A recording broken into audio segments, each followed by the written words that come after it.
ನಾನು ಎಷ್ಟೋ ಸಂಘ ಸಂಸ್ಥೆಗೆ ಗ್ರೂಪ್ಗಳು ಬೈತೀನಿ, ಯಾಕಪ್ಪ ನೀವು ಹುಡುಗಿರು ಕೇಳ್ತೀರಾ, ಹುಡುಗರು ಯಾಕಿರಲ್ಲ ಕೇಳಿದಾಗ ಹೇಳ್ತೀನಿ, ಏನು ಸಿನಿಮಾ ಮಾಡ್ತೀರಾ ಬೋಣೆ. ನಾನು ಎಷ್ಟೋ ಜನ ಕೇಳ್ತೀನಿ, ಸಿನಿಮಾ ಮಾಡಬೇಡಿ ದಯವಿಟ್ಟು, ಚಿತ್ರರಂಗ ಕೇಳ್ತೀನಿ, ನೀವು ಸಿನಿಮಾಗೆ ದಯವಿಟ್ಟು ಮಾಡಬೇಡಿ, ಇವತ್ತಿನ ವ್ಯಾಪಾರ ಇಲ್ಲ, ಸ್ಯಾಟ್ಲೈಟ್ ಇಲ್ಲ, ಡಿಜಿಟಲ್ ಇಲ್ಲ, ನಿರ್ಮಾಪಕ ತುಂಬ ಜನ ಹೊಸಬರು ಮನವಿ ಮಾಡ್ತೀನಿ, ಬರಬೇಡ್ರಪ್ಪ, ಸುಮ್ಮನೆ ಬಂದು ನಿಮಗೆ ಸುಳ್ಳು ಹೇಳ್ತಾರೆ, ಕೆಲವರು ಅವರ ಆಸೆ ಅವ್ರು ತೀರ್ಸ್ಕೊಳ್ಳೋಕ್ಕೋಸ್ಕರ, ನಿರ್ದೇಶನ ಮಾಡೋಕ್ಕೋಸ್ಕರ ಸಿನಿಮಾ ಮಾಡಿ ಅಂತಾರೆ, ಯಾವ ವ್ಯಾಪಾರ ಇಲ್ಲ, ನೀವು ಹಾಕೋರು ಕಳ್ಕೋತೀರ ಅಂತ ಎಷ್ಟೋ ಸತಿ ಹೇಳಿದ್ದೀನಿ. ಹಂಗೂ ಮಾಡ್ತಾರೆ, ಮಾಡಲಿ ಪಾಪ, ಅವ್ರ ಮನೆ ಅವ್ರಿಗೆ ಗೊತ್ತಿಲ್ಲ, ಮಾಧ್ಯಮನ ನೋಡಿ ಎಷ್ಟು ಜನ ಇರ್ತಾರೆ, ಯೂಟ್ಯೂಬ್ ನೋಡಿ ಎಷ್ಟು ಜನ ಗೊತ್ತಿಲ್ಲ, ನಾನೇ ನೋಡಲ್ಲ. ನಾನು ಹೇಳ್ತೀನಿ ಎಷ್ಟೋ ಜನಕ್ಕೆ ಸಿನಿಮಾ ಮಾಡೋದು, ಎಷ್ಟು ನನ್ನ ಮಗನಿಗೆ ಸಿನಿಮಾ ಒಂದು 8 ಜನ ಪೊಟ್ಟಿದ್ರು, ನೀವು ಮಾಡಿ ಯಾಕೆ ಪಾಪ ಮಾಡ್ತೀಯತ್ತೆ 6-7 ಕೋಟಿ ಹೆಂಗೆ ಬರ್ತದೆ, ದುಡ್ಡು ಬರಲ್ಲ ಯಾಕೆ ಮಾಡ್ತೀಯಪ್ಪ ನಾನು ಹೇಳ್ತೀನಿ. ಯಾಕೆ ನಾನೊಬ್ಬ ನಿರ್ಮಾಪಕನೇ, ನನಗೆ ಗೊತ್ತು ಕಷ್ಟ. ಇವತ್ತು ಕನ್ನಡ ಚಿತ್ರರಂಗದ ಎಂತೆಂಥ ಬ್ಯಾನರ್ ಇರ್ತಮ್ಮ, ವೀರಸ್ವಾಮಿ, ಪಾರ್ವತಮ್ಮವರು, ದ್ವಾರಕೀಶವರು, Rajendra Singh Babu, KCN Kumar, KCN Mohan, KCN ಗೌಡ್ರು, ಸೂರಪ್ಪ ಬಾಬು, ಆಮೇಲೆ ಬಿಕ್ಲಾ ಚಂದ್ರು ಎಲ್ಲ ಏನಾದ್ರಮ್ಮ, ಎಲ್ಲ ನಿರ್ನಾಮ ಆಗಿಬಿಟ್ರು. ಯಾರು ಇವತ್ತು ಮಾಡಿದಾರಮ್ಮ ಸಹಾಯ, ನಾವು ಕೇಳೋಕ್ಕೆ ಹಕ್ಕಿಲ್ಲ ನಮಗೆ, ಕರೆಕ್ಟು, ಯಾರು ಇದ್ದಾರಮ್ಮ. ಆದರೆ ನಾವು ವ್ಯಾಪಾರಸ್ಥರು ಒಂದು ಮಾನವೀಯತೆ ಪ್ರೀತಿಯಿಂದ ಹೊಂದ್ಕೊಂಡೋಗ್ಬೇಕು.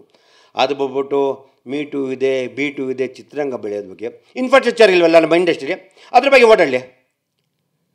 ಪಾಪ ಓಡಾಡೋರು ಬೇಡ ಅಂತ ಹೇಳಿಲ್ಲ. ಒಂದು ನಿಮಿಷ, ಹೇಮ ಕಮಿಟಿ ಬರೀ ಲೈಂಗಿಕ ದೌರ್ಜನ್ಯ ಆಗ್ತಿದೆ ಅಂತ ಅಲ್ಲ, ಹೆಣ್ಮಕ್ಳಿಗೆ ಕೆಲವೊಂದು ಸಮಸ್ಯೆಗಳಿರುತ್ತೆ, ಹೆಣ್ಮಕ್ಳಿಗೆ. ಅದು ಈಗ ನೀವು ಸಂಭಾವನೆ ವಿಚಾರದಲ್ಲೂ ಆಗಿರ್ಬೋದು, ಗಂಡು ಮಕ್ಳಿಗೆ 22 ಕೋಟಿ 25 ಕೋಟಿ ಕೊಡ್ತೀರಾ, ಹೆಣ್ಮಕ್ಳಿಗೆ ಜಸ್ಟ್ 1 ಕೋಟಿನೂ ಕೊಟ್ಟಿರಲ್ಲ ಕನ್ನಡ ಇಂಡಸ್ಟ್ರಿನಲ್ಲಿ. ಕನ್ನಡಕ್ಕೆ ಕೊಡೋಕ್ಕಾಗಲ್ಲಮ್ಮ, ಬರಲ್ಲ, ಹೀರೋ ನೋಡ್ಬರ್ತಾರೆ, ಅವ್ರು ಬೆಳ್ಕೋತಾರೆ. ಅದು 1 ಕೋಟಿ ತೊಗೊಂಡು ನೆಕ್ಸ್ಟ್ 5 ಕೋಟಿ ಕೇಳ್ತಾರೆ.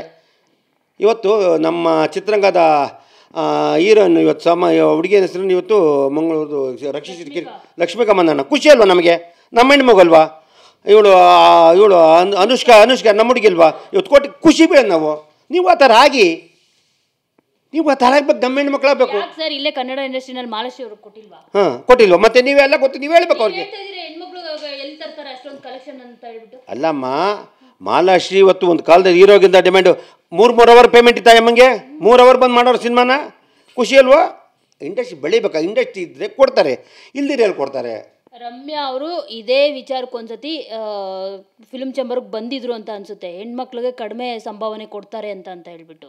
ಅಮ್ಮ ಒಂದು ನಿಮಿಷ ಕರೆಕ್ಟಮ್ಮ, ರಮ್ಯಾ ಹೇಳ್ತಾರೆ, ಕೆಂಪ ಹೇಳ್ತಾರೆ, ತಿಮ್ಮ ಹೇಳ್ತಾರೆ, ರಕ್ಷಿತ ಹೇಳ್ತಾರೆ, ಬೇಡ ನೀನೊಂದು ಸಿನಿಮಾ ಮಾಡ್ರಮ್ಮ, ಸಿನಿಮಾ ಮಾಡಿದ್ರೆ ವ್ಯಾಲ್ಯೂ ಗೊತ್ತಾಗುತ್ತೆ, ಕಾಸು ನಾವೇ ಬೇಕಾದ್ರೆ ಫೈನಾನ್ಸ್ ಯಾರೇ ಆಗಲಿ ಇಲ್ಲಿ ಮಾಡಲಮ್ಮ, ಒಂದಾದ್ಮೇಲೆ ಯಾಕೆ ಮಾಮ ನಿಲ್ಲಿಸ್ಬಿಟ್ರೆ ಅಮ್ಮ, ನೀವು ಕರೆಕ್ಟಮ್ಮ, ಪಾಪ ಕರೆಕ್ಟಾಗಿ ಮಾಡ್ತಾರೆ.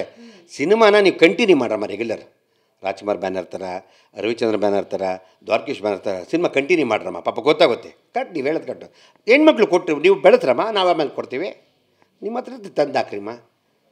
ಅದನ್ನು ಯಾವುದಕ್ಕೂ ನೀವು ಕಮಿಟಿ ಮಾಡ್ಕೊಳ್ಳಿ ಬಿಟ್ಕೊಳ್ಳಿ, ಸರ್ಕಾರ ದುಡ್ಡು ನಾವು ಟ್ಯಾಕ್ಸ್ ಕಟ್ಟಿರೋದು ವೇಸ್ಟ್ ಆಗ್ಬಾರ್ದು ನಾವು ಅನಿಸಿಕೆ. ಇಂಥ ಕಮಿಟಿ ಮಾಡಿ ಸುಮ್ಮನೆ ಯಾರೋ ತಿನ್ನೋ ಬದಲು ಅದನ್ನು ಬಡ ಮಕ್ಳಿಗೋ, ರೋಡ್ ಅಭಿವೃದ್ಧಿಗೋ, ನೀರಿಗೋ, ತಾರ್ಗೋ ಏನಾರು ಆಗಲಿ, ಅದು 3 ತಾರೀಕಿಗೆ ತೋರ್ತಾ ಇರ್ತದೆ, ಅದನ್ನು ಕಚ್ಕಟ್ಟಾಗಿ ಒಂದು ಸತಿ ಕ್ಲೀನಾಗಿ ಪೈಪ್ ಈ ಥರ ಮಾಡಲಿ ಅಭಿವೃದ್ಧಿ. ಈ ಕಮಿಟಿ ಮಾಡಿ ಏನು ಮಾಡ್ತಾರೆ, ₹1,00,000 ದುಡ್ಡು ವೇಸ್ಟ್ ಆಯ್ತದೆ, ಯಾರೂ ಸಿಗಲ್ಲ. ಯಾಕೆ ನಮ್ಮಲ್ಲಿ ಇಲ್ಲ, ಇಲ್ಲದೇ ಇರೋದನ್ನ ಎಲ್ಲಿ ಹುಡುಕ್ತೀಯಾ, ಕೊನೆ ಲಾಸ್ಟ್ ರಿಪೋರ್ಟ್ ಶೂನ್ಯ.